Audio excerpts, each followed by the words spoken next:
Les arômes alimentaires, les parfums artificiels sont très présents dans notre vie quotidienne.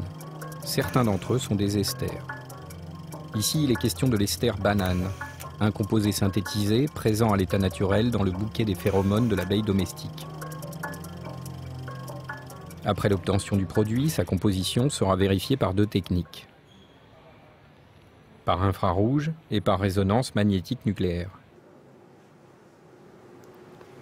L'expérience consiste à synthétiser cet ester de banane. Pour ce faire, nous allons mélanger un alcool, le 3-méthylbutane-1-ol, et un acide, l'acide acétique. Ici, l'expérience va se faire à reflux, en présence de cyclohexane et d'un appareil d'Instark. On va donc voir nos deux phases, aqueuse et le cyclohexane. Nous éliminons donc la phase aqueuse, comme ceci.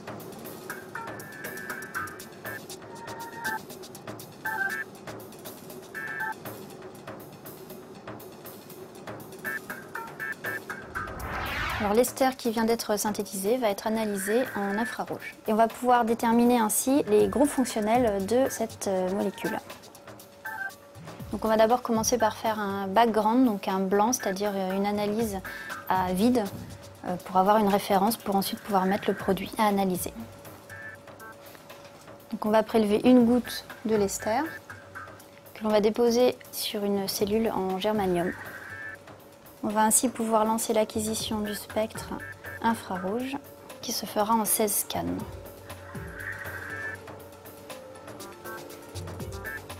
Voilà, donc on va déterminer maintenant les groupes fonctionnels en fonction des nombres d'ondes. Donc là par exemple, nous avons plusieurs petits pics au niveau de 3000 cm-1, ce qui correspond aux liaisons CH qui sont dans les molécules. Ici, nous avons très clairement une bande aux environs de 1700 cm-1 qui correspond aux liaisons C double liaison O. Là, on a un pic caractéristique au niveau de 1200 cm-1 qui est caractéristique de la liaison C simple liaison O. On peut comparer le spectre que l'on vient de faire de l'ester avec le produit de départ, l'alcool. Et on voit bien que la bande caractéristique des liaisons OH qui se trouve ici a bien disparu sur notre spectre de l'ester. Et nous avons eu l'apparition de ce pic-là, qui est caractéristique de la liaison C double liaison O. On peut aussi comparer notre spectre de l'ester avec le spectre de l'acide acétique. Et donc là, on voit bien qu'on retrouve une très large bande qui en fait inclut les liaisons OH et CH de la molécule. Donc là, on vient de faire l'analyse infrarouge de la molécule. Pour aller plus loin dans l'analyse, nous allons faire un spectre RMN pour déterminer la structure complète de la molécule. On va donc préparer l'échantillon pour le passer en RMN. On va prélever une goutte de produit synthétisé, auquel on va rajouter 0,7 ml de chloroforme de terré, le solvant. On va veiller à bien homogénéiser la solution, donc en mélangeant. On transvase le tout dans notre tube RMN à l'aide d'une pipette.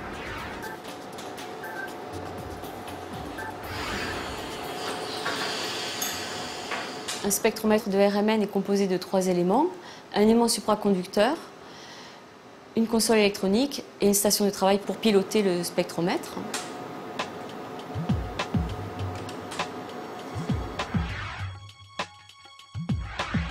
Lorsqu'on tourne un aimant sous des boussoles, elle s'oriente selon les lignes de champ magnétique de l'aimant.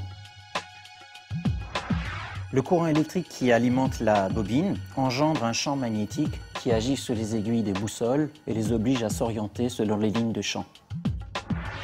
Ici, le champ magnétique est constant. En raison de l'intensité extrêmement élevée du courant électrique qui alimente l'électroaimant, le champ magnétique de ce courant est extrêmement intense. 10 000 fois le champ magnétique terrestre.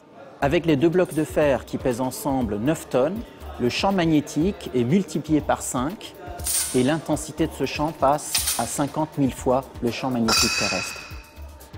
L'aimant supraconducteur va nous permettre d'avoir un champ magnétique très intense. Ici, il est de 9,4 Tesla, ce qui correspond à 200 000 fois le champ magnétique terrestre. En conséquence, aucun objet métallique mobile, sensible à l'aimantation, ne doit être introduit dans une pièce où règne de tels champs magnétiques. Pour obtenir un champ aussi intense, on a une bobine qui baigne dans de l'hélium liquide, donc refroidi à 4 degrés Kelvin, moins 269 degrés Celsius. Cette cuve d'hélium liquide est entourée d'une double paroi de vide très poussée, d'une autre cuve concentrique d'azote liquide à 77 K et encore double paroi de vide très poussée. L'échantillon est introduit à l'intérieur de l'aimant, il est à température ambiante et il arrive en haut de la sonde où il y a à température ambiante aussi les bobines de radiofréquence. Et cette sonde est placée au centre du champ magnétique B0.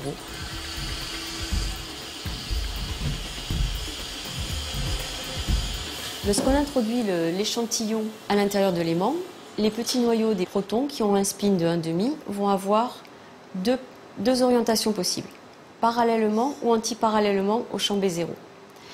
Cela correspond à 2 niveaux d'énergie. Pour observer le phénomène de résonance magnétique, on va exciter les noyaux grâce à une onde de radiofréquence qui va nous permettre de faire basculer les noyaux de plus basse énergie vers le niveau de plus haute énergie. Cette radiofréquence, elle va être appliquée pendant quelques microsecondes. À l'arrêt de cette impulsion, les noyaux qui sont passés sur le niveau de plus haute énergie vont revenir à l'équilibre par des phénomènes de relaxation. Lors de leur retour à l'équilibre, ils vont restituer l'énergie qu'ils ont absorbée. C'est ce qu'on va détecter et c'est ce qui va nous donner ce spectre de RMN. Le champ perçu par chaque proton de la molécule va être différent suivant son environnement chimique et magnétique. Donc en fait, chacun ne va pas percevoir exactement le champ B0, mais un champ qui va être caractéristique de son environnement chimique. Donc on va avoir des déplacements chimiques différents suivant la position de chaque proton dans notre molécule. On peut faire l'acquisition à proprement parler du spectre. L'enregistrement dure quelques dizaines de secondes. On va faire 16 scans, ce qui nous permet d'avoir un rapport signal sur bruit suffisant pour pouvoir détecter le produit. À la fin, on obtient un signal en fonction du temps. C'est une sinusoïde amortie. Nous, ce que l'on souhaite, c'est avoir le signal en fonction de la fréquence. On va faire pour ça une transformée de Fourier. Le déplacement chimique est exprimé en ppm, partie par million.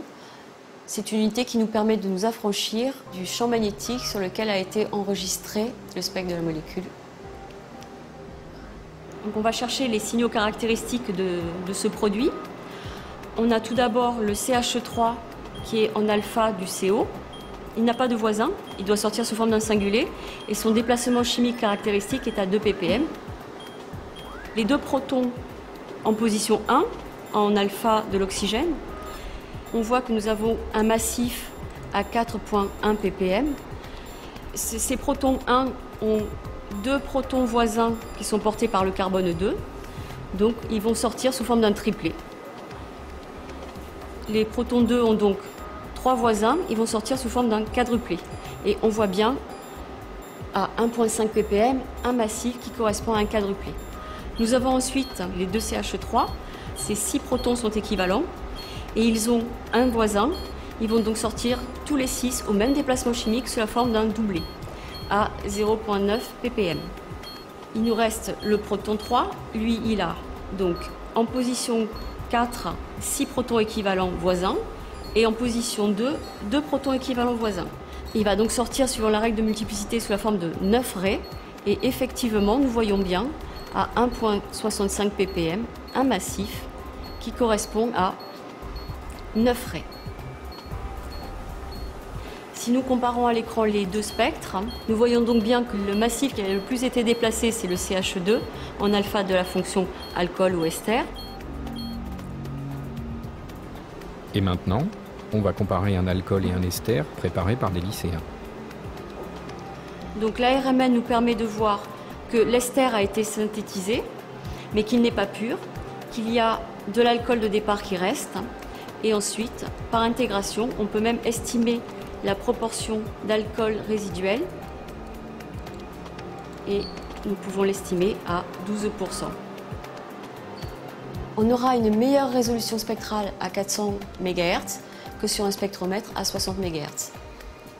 Et on voit que les massifs compris entre 1 et 2 ppm se superposent alors qu'ils sont bien éclatés à 400 MHz. Ces appareils de RMN, permettent donc l'identification totale d'une molécule dont tous les noyaux ont un spin non nul. Plusieurs types d'analyses s'effectuent de manière automatisée en routine pour des noyaux qui nécessitent beaucoup de temps. Le carbone 13, le fluor 19, le phosphore 31, par exemple. Ces techniques sont indispensables en recherche publique et dans l'industrie. Elles aident aussi la répression des fraudes dans la lutte contre la contrefaçon.